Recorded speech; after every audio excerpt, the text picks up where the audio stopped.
오늘 제목이 당신을 위해 오신 희망의 그리스도입니다. 오늘 여러분들을 위해서 예수님이 오셨습니다. 그 예수님을 만나고 예배하고 그 예수님께서 오신 이 땅의 뜻을 오늘 여러분 회복하시는 복된 주일 되시기를 축복합니다.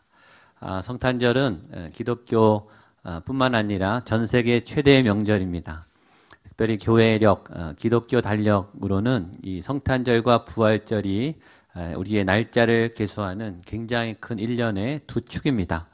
그래서 성탄절 그리고 부활절 중심으로 사순절과 대림절 기간을 보내서 준비하죠. 기독교 믿음의 절정, 그것이 성탄절과 부활절입니다.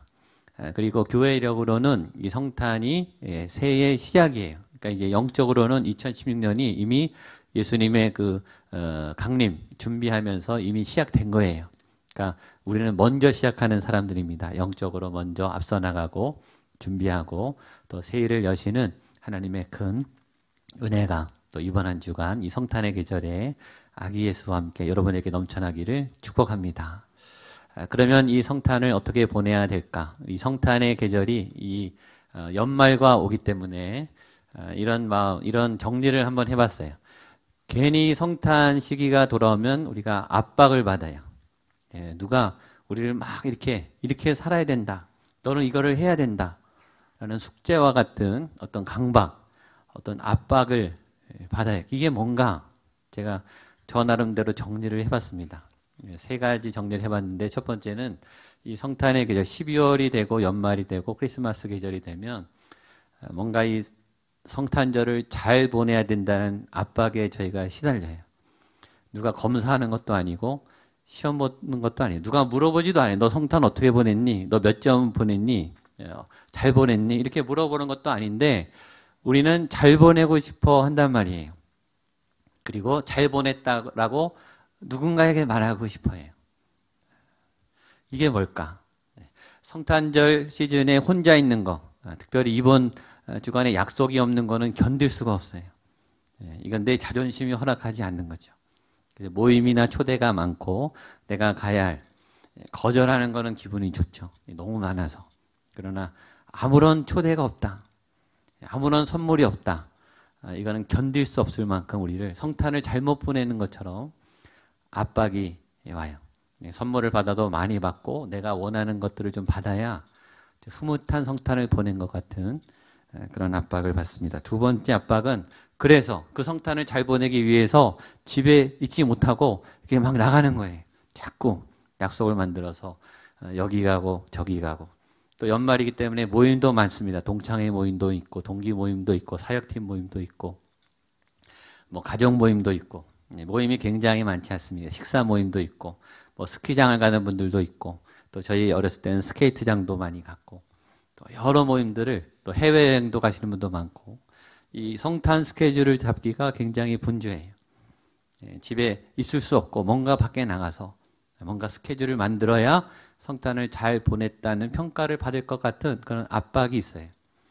저도 초등학교 때 초등학생인데 제가 명동을 자꾸 나간 것 같아요. 괜히. 그리고 장난감 가게에 막 가서 무슨 선물을 받으면 좋을까 혼자 막 고민하고 중학교, 고등학교 때는 교회 계속 있었으니까 교회에서 이제 또 그때는 올라이트를 했습니다. 10시부터 선물 하나 사들고 모여가지고 캐롤 부르고 게임하고 한 2시, 1시, 2시까지 열심히 놀아요. 정말 재밌게 놉니다. 끝나면 집에 가느냐? 집에 안 가죠. 집에 안 가고 만만한 친구 집 하나 잡아서 거기 이제 동기들이 막 10명, 20명씩 모여서 그 고요하고 거룩한 밤에 기도하고 찬양하는 게 아니라 말발바닥, 소발바닥 뭐 그런 거 하면서 막 때리고 놀고 이렇게 저희 모교의 목사님은 그 성탄 새벽 예배 때 꼭 중고등부 학생들을 찬양을 시키셨어요. 그래서 저희가 4시 반이면 놀다가 이제 교회로 다 와서 성가대 가운을 입고 앉아서 특순을 했던 기억이 있습니다. 밤새기 때문에 이제 말씀 때는 다 엎어져 자는 거죠. 여기서 전혀 은혜스럽지 않은 성탄절 새벽 예배를 드렸던 기억이 있습니다. 하여튼 뭔가를 이렇게 막 해야 하는 뭔가 나가서 약속을 잡고 뭔가 그 밤을 그냥 자기는 아까운 그런 압박이 두 번째고요. 세 번째 또 하나의 압박이 뭔가 생각해 봤더니 그것은 착한 일을 해야 된다는 압박이에요. 뭔가 의미 있는, 가치 있는 선행을 해서 어려운 이웃들을 돕고 우리가 미처 돌보지 못했던 이 해가 가기 전에 내가 하지 못했던 어떤 고마운 일들을 감사를 표시하고 불이웃을 돕는 선행을 해야 하는 것 같은 압박이에요. 구세군 남비와 함께 시작하는 것 같아요. 딸랑딸랑 종소리에 거기에 뭘 도와야 되고 또 노력 봉사를 하고 싶은 그런 마음이 언론에서도 있고 우리 모두에게 이게 늘 매년에 맞는 일이죠. 그래서 저도 청년 시절부터는 교회에서 그런 봉사들을 했습니다. 고아원을 가고 양로원을 가고 연탄을 나르고 새벽송을 돌고 그런 돌보는 일들을 했던 것 같아요. 그러니까 저는 모태신앙이고 이때까지 계속 교회를 나왔으니까 한 번도 교회를 안 나가본 적이 없으니까 많은 성탄 시즌을 보냈습니다. 거의 다 해본 것 같아요. 봉사도 해보고 명동도 나가보고 또 파티도 나가보고 해외여행도 가보고 여러 가지를 해봤는데요. 뭔가 아쉬워요. 좋은 추억이에요. 그래 행복했어요. 아름다운 추억들이 많이 있지만 정말 내가 예수님의 그 뜻대로 하나님이 이 땅에 아들을 보낸 그 성탄의 의미대로 내가 정말 성탄을 잘 보냈다. 영적으로 말이죠. 하나님의 마음에 흡족하게 내 인생에 정말 의미 있는 좋은 예수님이 기뻐하시는 성탄의 의미에 맞는 성탄을 보냈다. 라고 말하기에는 뭔가 부족한 무엇인가를 자꾸 느끼는 거예요. 그게 저의 고민뿐만 아니라 여러분의 고민이 아닐까 생각이 듭니다. 그렇다면 성탄을 어떻게 보내야 될까요? 우리는 다 알아요. 예수님을 예배해야 되죠. 예수님을 만나는 거죠. 그게 최고예요. 왜냐하면 크리스마스, 크라이스트 미사, 예수님을 예배하는 크리스마스의 주인공이 예수님이라는 걸 다 알아요. 산타가 아니고 뭐 파티가 아니라는 것을 다 아는데 그러면 그 예수님을 어떻게 만났느냐죠. 그리고 예수님을 만나서 뭐 하겠다는 말인가? 거기에 우리가 그 다음에 자꾸 막히는 것 같아요. 크리스마스의 본질은 누가 뭐래도 예수님입니다. 그리고 저는 여러분이 이번 성탄에 특별히 그 예수님을 새롭게 만나기를 축복합니다. 새로운 예수님을 만났으면 좋겠어요. 우리가 아는 예수님 아니 예수님의 새로운 우리가 보지 못했던 성탄을 통해 정말 내가 받아야 될 그 깊은 예수님의 살아있는 생명의 메시지가 우리의 모든 삶을 녹이는 그런 진짜 성탄이 되기를 주님의 이름으로 축복합니다. 그 예수님을 진짜 만나면 그 아기 예수의 그 영광을 내가 보면 그 은혜가 내게 진짜 임하면 무슨 일이 일어날까요?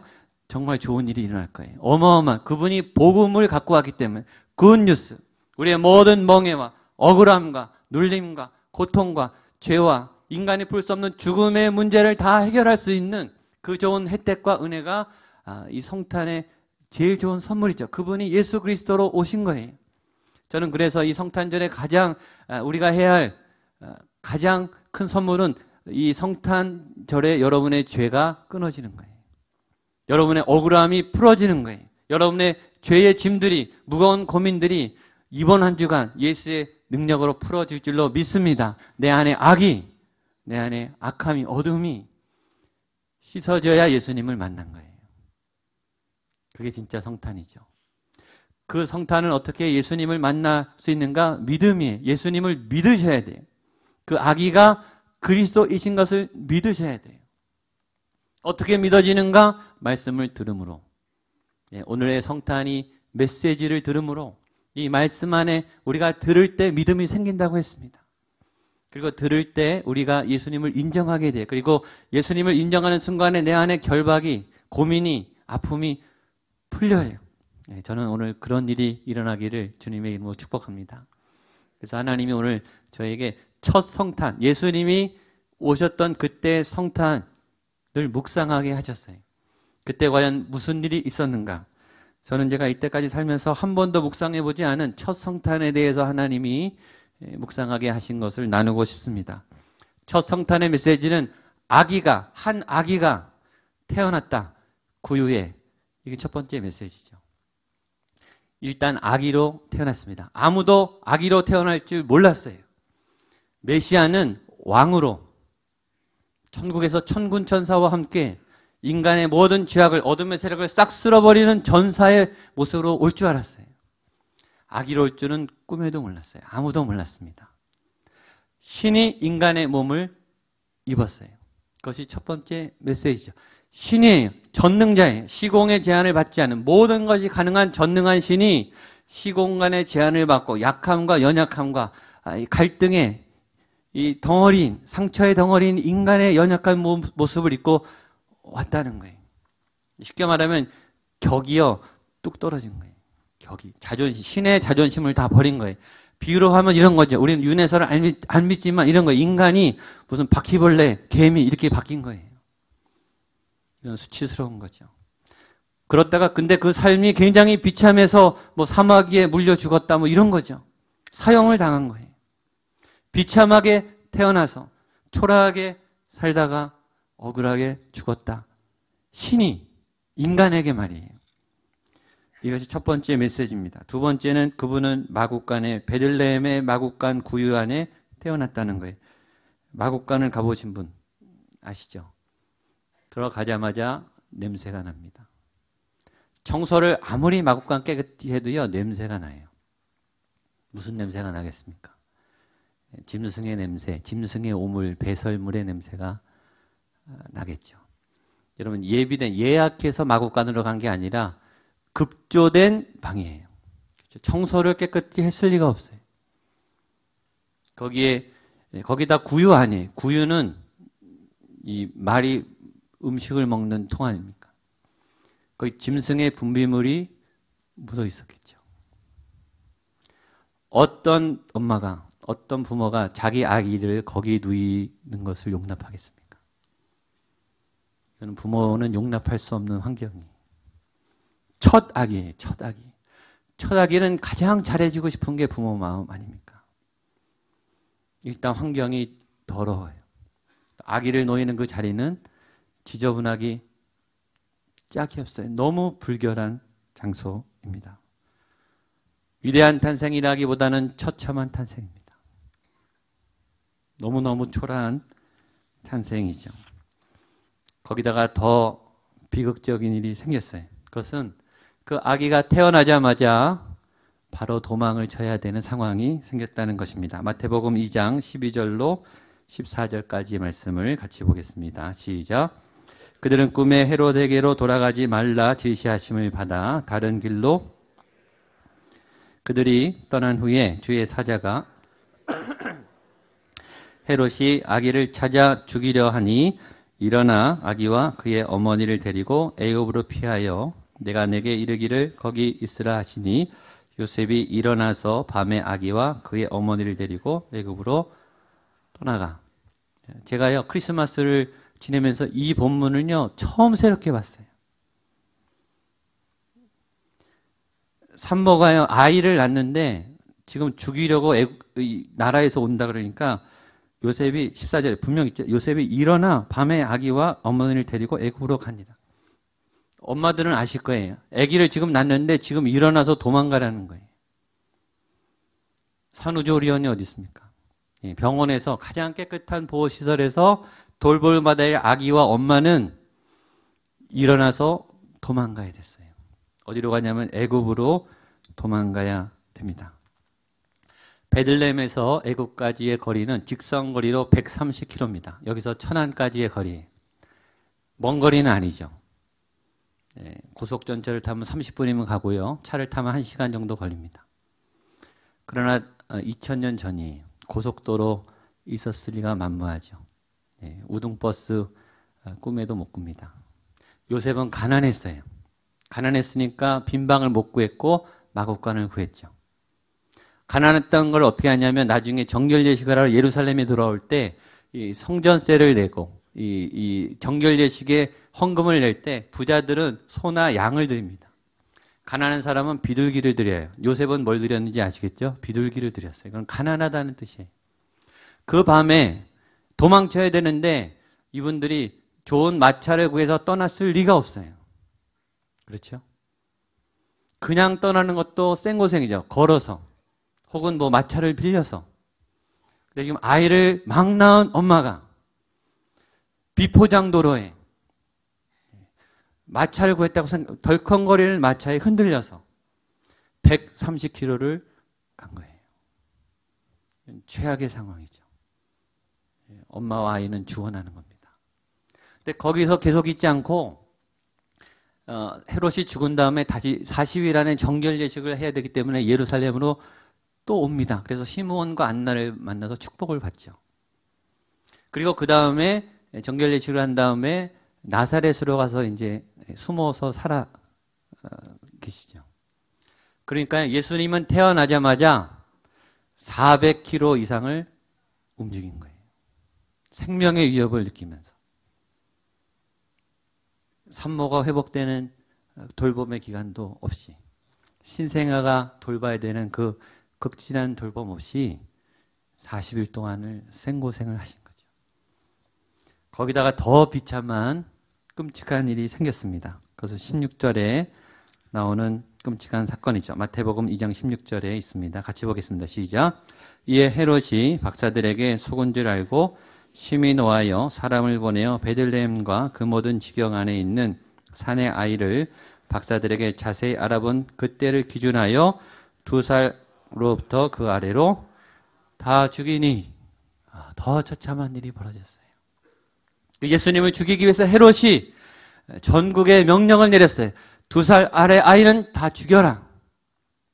여러분, 인간이 느낄 수 있는 가장 큰 고통은 자녀의 죽음이에요. 어떤 부모도 견뎌낼 수 없어요. 인생이 무너지는 가장 큰 고통입니다. 그 밤에 비명소리가, 울부짖음이, 피해 사륙이 있었어요. 예수님이 탄생하신 바로 그 밤에 말이죠. 저는 이 끔찍한 광경을 새로 이번에 처음 묵상했어요, 사실. 고요한의 낭만, 황금 유향모략, 천사들이 노래했던 그런 성탄만 봤는데 성탄의 다른 모습은 끔찍한 전쟁의 현장이에요. 예수님이 아기로 태어난 그 현장은 처참한 현장이에요. 전쟁터와 같아요. 그러니까 예수님은 태어나자마자 영적 전쟁을 치르신 거예요. 죽느냐 사느냐의 생사의 갈림길에서 수많은 아기의 생명들이 죽어가는 그 현장을 피해서 살아나신 그런 위기의 순간을 넘겼던 그런 상황이었죠. 그게 첫 번째 성탄입니다. 그러니까 여러분 이제 자유하셔도 되지 않겠습니까? 초대나 모임이 없어도 괜찮아요. 전혀 갈등이 없어요. 왜냐하면 예수님도 초대받지 못하셨어요. 예수님은 쫓겨나셨어요. 그래서 마국간으로 내어 쫓겨지셨죠. 누구도 예수님의 탄생의 자리를 마련해 주지 않았어요. 두 번째, 이 성탄에 여러분을 기억해 주지 않아도 괜찮아요. 주님도 그렇게 당하셨습니다.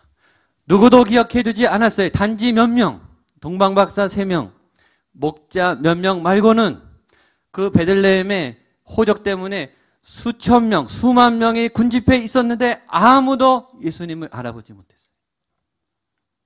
아무도 구세주의 탄생을 축복해 주지 않았어요. 신경도 안 썼어요. 거들떠보지도 않았어요. 그들은 왜 거들떠보지 않은지 아십니까? 자기 스케줄이 너무 바빴어요. 자기들 먹고 사는 일에 너무 바빴어요. 예수님을 돌아볼 틈이 없었어요. 그러니까 여러분 크리스마스가 좀 쓸쓸해도 괜찮아요. 크리스마스 때 어려움이 왔다. 나는 왜 이렇게 재수가 없나? 그게 아니라 크리스마스는 고통으로 시작했어요. 예수님은 쫓겨나셔서 도망가셨어요. 살인의 위협을 느끼셨어요. 비명소리를 들으면서 피신하셨어요. 크리스마스 때 고난이 와도 괜찮습니다. 억울한 일을 당하는 거 괜찮아요. 그건 크리스마스 때 할 수 있는 영적인 사건이에요. 영적인 어려움을 당하는 거, 모함을 당하는 거, 억울함을 당하는 거. 이 본문을 봤더니요, 선물이 하나도 아쉽지가 않아요. 모임에 가고 파티에 가는 거 하나도 아쉽지가 않아요. 예수님이 첫 성탄을 그렇게 맞이하셨습니다. 그런데 한 가지 그 예수님을 좀 만나서 물어보고 싶은 거예요. 왜 그렇게 하셨냐고. 그렇게 안 해도 되는데 왜 나 때문에 그런 비참한 저주받은 것 같은 탄생을 하셨냐고. 도대체 나 같은 사람을 위해서 그런 어이없는 희생을 하셨냐고. 그렇게 꼭 물어봐야죠. 그게 성탄입니다. 아기 예수, 아기가 예뻐서 아름다운 성탄이 아니에요. 그 겸손이 아름다운 거죠. 그 초라함이 아름다운 거예요. 그 연약함이, 여러분, 어떤 신이 그렇게 나타납니까? 어떤 신이 그렇게 겸손합니까? 어떤 신이 그렇게 인간에게 쫓겨다닙니까? 이 세상에 그런 신은 존재하지 않아요. 근데 그 겸손의 옷을 입고 가장 연약한 모습으로 오신 거죠. 오늘 하나님은 그 예수님에 대해서 예언해요. 그 예수님을 봐라. 그 예수님 안에 있는 그 영광을 봐라. 그렇게 선포로 시작합니다. 13절입니다. 시작. 보라 내 종이 형통하리니 받들어 높이 들려서 지극히 존귀하게 되리라. 하나님은 이렇게 선언해. 보라. 그 예수를 봐라. 나의 종을 봐라. 내가 세운 이 정사와 권세를 맨 이 나의 아들을 봐라. 그는 형통하게 될 것이다. 그리고 받들어 높이 들려서 지극히 존귀하게 될 것이다. 높임을 받을 것이다. 내 아들이 영광과 예배를 받을 것이다. 크라이스트 미사 예수님을 예배하라. 크리스마스예요. 그래서 크리스마스인 거예요. 아기이지만 아기로 오신 그 겸손을 우리는 찬양하지 않을 수 없는 거죠. 경배하지 않을 수 없는 겁니다. 그리고 그분은 형통하게 될 것이다. 비록 이렇게 시작했지만 내 종은 형통하게 될 것이다. 그러나 그의 몰골은, 그의 상황은 굉장히 어려웠다. 그 다음에 얘기합니다. 14절, 15절 같이 보겠습니다. 시작.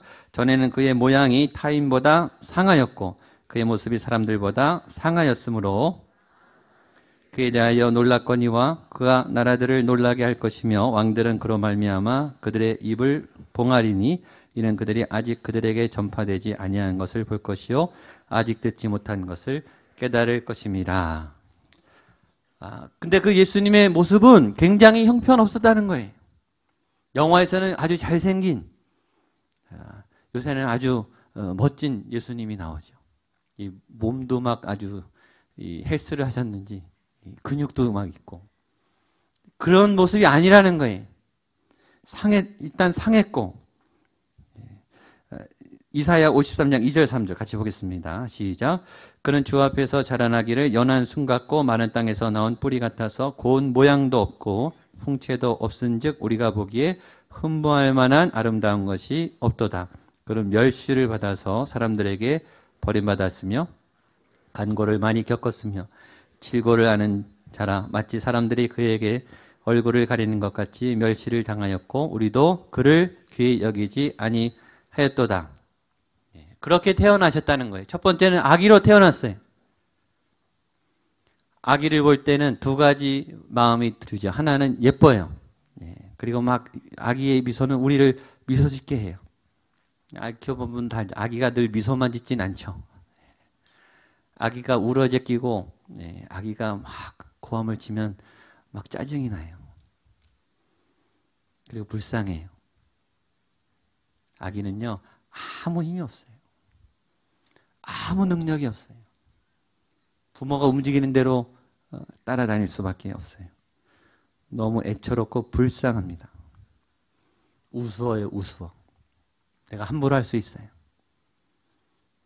그런 메시아로 왔다는 거예요. 하나님이 우습게 보일 만큼 아주 연약하게. 두 번째는 몰골이 형편없었다. 매력적이지 않았다. 흠모할 만한 아름다운 것이 없었다. 그리고 우리도 그를 귀히 여기지 않았다. 무시했다. 주목하지 않았다. 라는 거죠. 그런 모습으로 하나님이 왔는데 그분이 우리의 모든 문제를 해결할 그 해답이라는 거예요. 그래서 다 놀란다는 거죠. 1절 말씀, 53장 1절입니다. 마지막 보겠습니다. 시작. 우리가 전한 것을 누가 믿었느냐? 여호와의 팔이 누구에게 나타났느냐? 그걸 누가 믿겠느냐? 이거죠. 이 아기가 예수라는 것을, 이 아기가 그리스도라는 것을 누가 믿겠냐? 이 형편없는 몰골을 가진 누구나 무시할 수 있는 이 평범한 이 청년이 메시아인 것을 그걸 누가 믿겠냐? 이거예요. 그런데 여호와의 팔이 하나님의 권능이 그에게 나타나서 이 역사를 바꾸는 놀라운 역사가 일어났다라는 거예요. 왜 예수님은 그런 모습으로 오셨을까요? 왜 그런 형편없는 모습으로 태어날 때부터 비극적인 처참한 경험을 하게 했을까요? 그런 메시지. 첫 번째는 내가 너를 위해서 이렇게 낮아질 수 있어. 너 때문이야.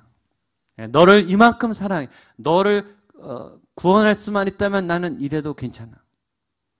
나의 고난은 괜찮아. 두 번째는 이거예요. 너 나보다 억울하니?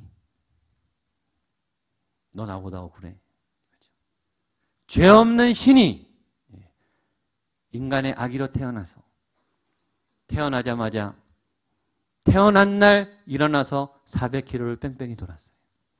구유에 태어났어요. 이 신보다 더 억울하신 분. 예수님 앞에는요, 할 말이 없는 거예요. 아무도 할 말이 없어요. 나 억울해요. 나 힘들어요. 나 못하겠어요. 예수님 앞에는요, 이 말이 안 통해요. 너 나보다 억울해. 너 나보다 힘들어. 내가 너를 용서했는데 그분의 용서 앞에 우리는 용서를 못할 수가 없어요. 마음이 가난해지지 않을 수가 없어요. 그 위대한 메시지가 아기 예수 그리스도죠. 그러니까 그분이 오면 우리의 마음이 녹아내리는 거예요. 아까 말했지만 그 아기가 예뻐서 성탄이 아름다운 게 아니에요. 그 모습이 너무 초라하고 너무 안타깝기 때문에 아름다운 거예요. 그 겸손이 아름다운 거죠. 그 희생이 아름다운 거예요. 그 앞에 내 죄가 녹아내리는 거예요. 이렇게 나를 사랑해 주셨는데, 이렇게 나를 위해 헌신하셨는지. 크리스마스는 신의 약함을 드러내는 사건입니다. 신의 초라함을 드러내는 사건이에요. 하나님이 얼마큼 낮아질 수 있는지를 우리에게 알려주신 가장 위대한 복음의 메시지입니다.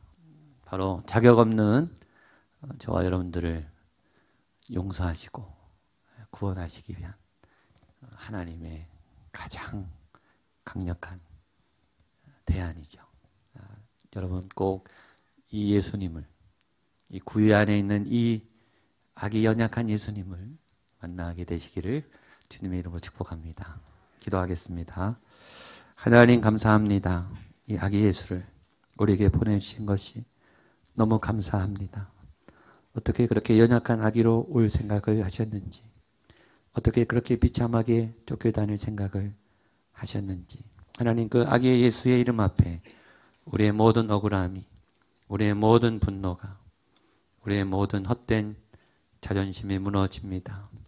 우리가 당했던 많은 질고와 우리가 넘어졌던 많은 고난들도 다 녹일 만큼 우리를 그렇게 사랑하신 그리스도를 만나는 이 성탄의 계절이 되게 하여 주시옵소서.